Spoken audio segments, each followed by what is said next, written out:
Hi ಸ್ನೇಹಿತರೆ, welcome to Manasvi creations YouTube channel. ಈ ವಿಡಿಯೋದಲ್ಲಿ 2022ರ ದಾವಣಗೆರೆ ಡಿಸಿಸಿ ಬ್ಯಾಂಕ್ನಲ್ಲಿ ಕಂಪ್ಯೂಟರ್ ಇಂಜಿನಿಯರ್ ಹುದ್ದೆಗೆ ನಡೆದ ಎಕ್ಸಾಮ್ಸ್ ಅಲ್ಲಿ ಭಾರತ ಸಂವಿಧಾನದ ವಿಷಯದ ಬಗ್ಗೆ ಯಾವ್ಯಾವ ಪ್ರಶ್ನೆ ಬಂದಿತ್ತು, ಅದರ ಉತ್ತರ ಏನು ಅಂತ ಈ ವಿಡಿಯೋದಲ್ಲಿ ನೋಡೋಣ. ಅದಕ್ಕಿಂತ ಮುಂಚೆ ಯಾರು ನಮ್ಮ ಚಾನಲ್ನ ಸಬ್ಸ್ಕ್ರೈಬ್ ಮಾಡ್ದೇ ವಿಡಿಯೋ ನೋಡ್ತಾ ಇದ್ದೀರಾ, ದಯವಿಟ್ಟು ನಮ್ಮ ಚಾನಲ್ನ ಸಬ್ಸ್ಕ್ರೈಬ್ ಮಾಡ್ಕೊಡಿ. ಹಾಗೆ ವಿಡಿಯೋ ಇಷ್ಟ ಆದರೆ ವಿಡಿಯೋ ಕೊನೆಯಲ್ಲಿ ಒಂದು ಲೈಕ್ ಮಾಡಿ.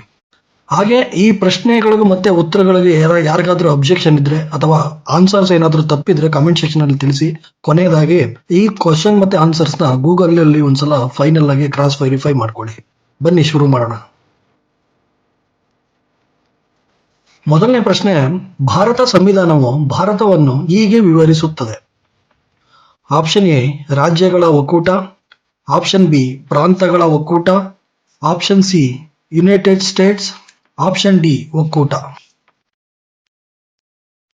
ಸರಿಯಾದ ಉತ್ತರ ಆಪ್ಷನ್ ಎ ರಾಜ್ಯಗಳ ಒಕ್ಕೂಟ.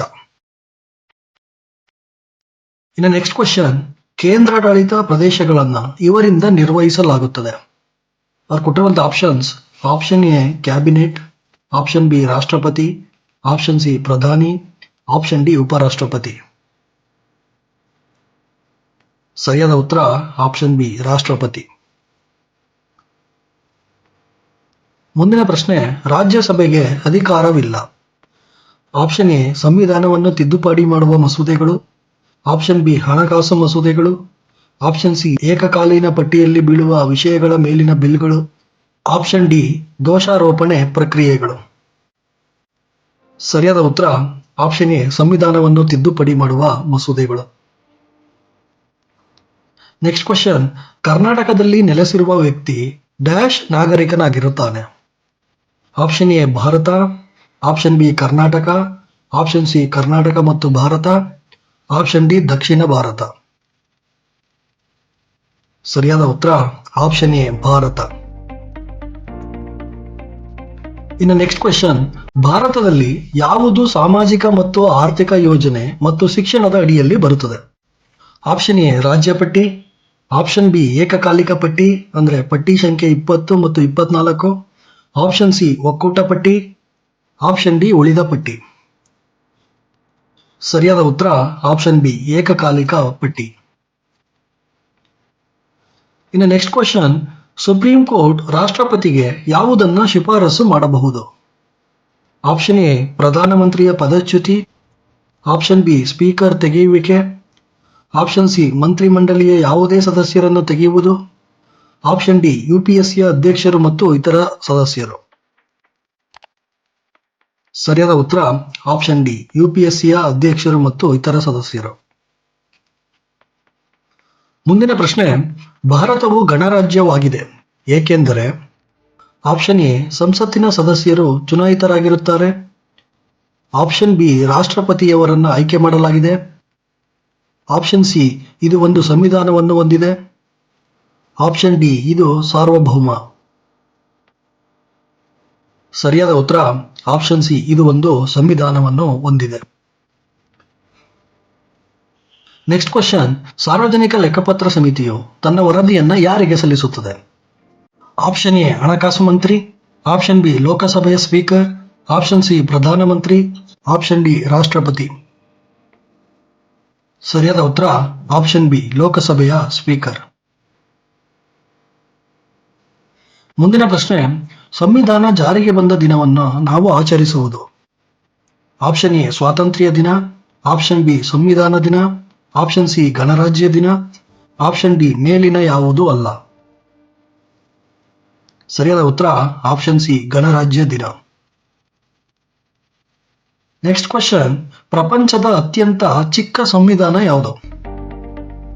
Option A Indonesia, option B Britain, option C Switzerland, option D Australia. ಸರಿಯಾದ ಉತ್ತರ ಆಪ್ಷನ್ ಎ ಇಂಡೋನೇಷಿಯಾ. ಮುಂದಿನ ಪ್ರಶ್ನೆ, ಸಂಸತ್ತಿನ ಮೇಲ್ಮನೆಯನ್ನು ಹೀಗೆನ್ನುವರು. ಆಪ್ಷನ್ ಎ ರಾಜ್ಯಸಭೆ, ಆಪ್ಷನ್ ಬಿ ಲೋಕಸಭೆ, ಆಪ್ಷನ್ ಸಿ ವಿಧಾನಸಭೆ, ಆಪ್ಷನ್ ಡಿ ವಿಧಾನ ಪರಿಷತ್ತು. ಸರಿಯಾದ ಉತ್ತರ ಆಪ್ಷನ್ ಎ ರಾಜ್ಯಸಭೆ. ನೆಕ್ಸ್ಟ್ ಕ್ವಶನ್, ಭಾರತದ ಚುನಾವಣಾ ಆಯೋಗದ ಕೇಂದ್ರ ಕಚೇರಿ ಇರುವ ಸ್ಥಳ. Option A Mumbai, option B Chennai, option C Kolkata, option D Delhi. ಸರಿಯಾದ ಉತ್ತರ ಆಪ್ಷನ್ ಡಿ ದೆಹಲಿ. ಇನ್ನು ಮುಂದಿನ ಪ್ರಶ್ನೆ, ಶಿಕ್ಷಣ ವಿಷಯವು ಸಂವಿಧಾನದ ಯಾವ ಪಟ್ಟಿಯಲ್ಲಿದೆ? ಆಪ್ಷನ್ ಎ ಕೇಂದ್ರ ಪಟ್ಟಿ, ಆಪ್ಷನ್ ಬಿ ರಾಜ್ಯ ಪಟ್ಟಿ, ಆಪ್ಷನ್ ಸಿ ಸಮವರ್ತಿ ಪಟ್ಟಿ, ಆಪ್ಷನ್ ಡಿ ಯಾವುದೂ ಅಲ್ಲ. ಸರಿಯಾದ ಉತ್ತರ ಆಪ್ಷನ್ ಸಿ ಸಮವರ್ತಿ ಪಟ್ಟಿ. ನೆಕ್ಸ್ಟ್ ಕ್ವಶನ್, ಮತದಾನದ ವಯಸ್ಸನ್ನು 21ರಿಂದ 18 ವರ್ಷಕ್ಕೆ ಇಳಿಸಿದ್ದು ಯಾವಾಗ? ಆಪ್ಷನ್ಸ್ ಬಂದು 1985, 1989, 1991, 1998. ಸರಿಯಾದ ಉತ್ತರ ಆಪ್ಷನ್ ಬಿ 1989. ನೆಕ್ಸ್ಟ್ ಕ್ವಶನ್, ಲೋಕಸಭೆಯ ಸ್ಪೀಕರ್ ಅನ್ನ ಯಾರು ಆಯ್ಕೆ ಮಾಡುತ್ತಾರೆ? ಆಪ್ಷನ್ ಎ ರಾಷ್ಟ್ರಪತಿ, ಆಪ್ಷನ್ ಬಿ ಪ್ರಧಾನಮಂತ್ರಿ, ಆಪ್ಷನ್ ಸಿ ಸರ್ವೋಚ್ಚ ನ್ಯಾಯಾಲಯ, ಆಪ್ಷನ್ ಡಿ ಲೋಕಸಭೆಯ ಸದಸ್ಯರು.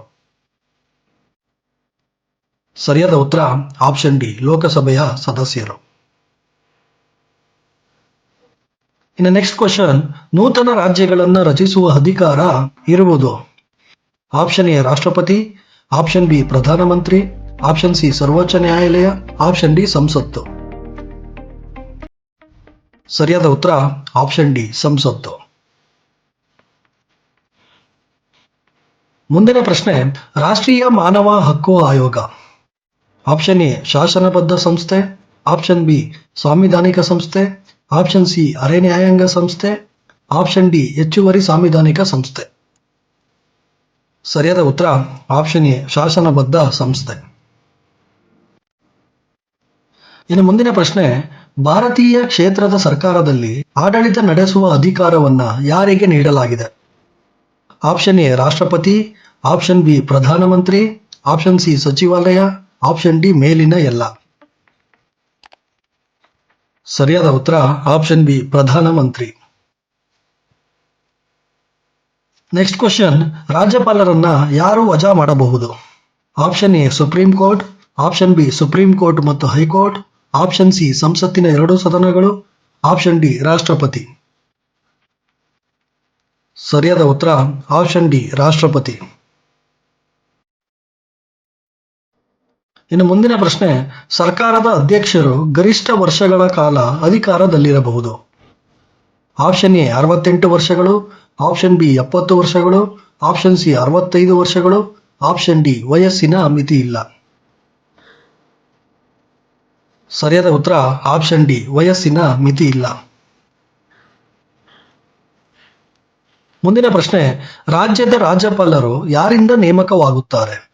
ಆಪ್ಷನ್ ಎ ರಾಜ್ಯ ವಿಧಾನಸಭೆಯ ಚುನಾವಣೆ, ಆಪ್ಷನ್ ಬಿ ಪ್ರಧಾನಮಂತ್ರಿ ನಾಮನಿರ್ದೇಶನ ಮಾಡುತ್ತಾರೆ, ಆಪ್ಷನ್ ಸಿ ರಾಜ್ಯದ ಜನರಿಂದ ಚುನಾಯಿತರಾದವರು, ಆಪ್ಷನ್ ಡಿ ಭಾರತದ ರಾಷ್ಟ್ರಪತಿ. ಸರಿಯಾದ ಉತ್ತರ ಭಾರತದ ರಾಷ್ಟ್ರಪತಿ, ಆಪ್ಷನ್ ಡಿ. ನೆಕ್ಸ್ಟ್ ಕ್ವಶನ್, ರಾಜ್ಯ ವಿಧಾನ ಪರಿಷತ್ತಿಗೆ ಸದಸ್ಯರ ಆಯ್ಕೆ ಅವಧಿ?